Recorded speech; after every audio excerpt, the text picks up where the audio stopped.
Hi everybody, this is just a really quick video to refresh your memories on what society's impact in Minnesota was as a result of World War I, and also what the CPS, the Commission of Public Safety's role was within Minnesota. You might want to grab a writing utensil and a piece of paper to take notes. I want to remind you that we will be breaking down World War I and World War II into three parts. How these wars impacted Minnesota on a societal level, personal level, and economical level.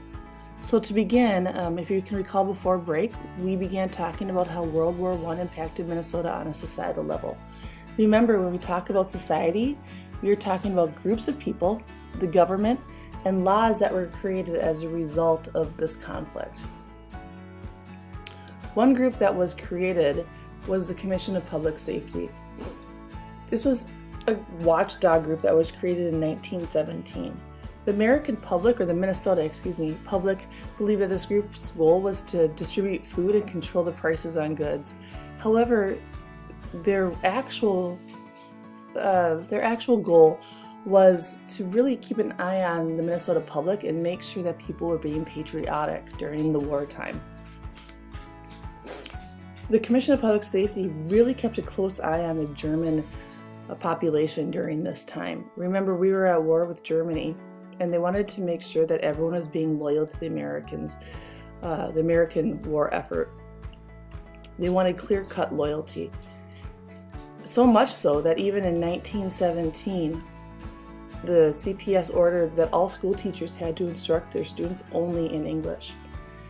In 1918, the Commission of Public Safety said that anyone who was not American, any non-citizens, had to register their property and give their family information, including their heritage, where they came from, to the organization so they could keep a closer eye on them.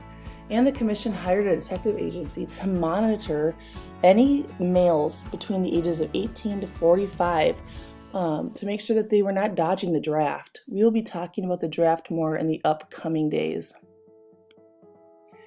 Being German in Minnesota was really hard during World War I. When the U.S. entered the war, Germans made up the largest ethnic group in the state. Some thought that if a German was claiming neutrality, remember that's when they did not pick a side during the war, that they were being a traitor to America. Even the Catholic Church in Minnesota was ordered to have all of their services in English. Some Germans spoke out against the measures that were used against them, the fact that the teachers could not teach in German, but others came out and really decided that they wanted to be 100% American. Remember, we talked about in class where some Germans even went so far as to change their last names from the name of, for example, Schmidt to Smith. People started calling sauerkraut Liberty cabbage. We're talking about other groups that had to deal with the conflict within Minnesota and how they either stood up and helped the cause or how they were impacted throughout the course of this unit.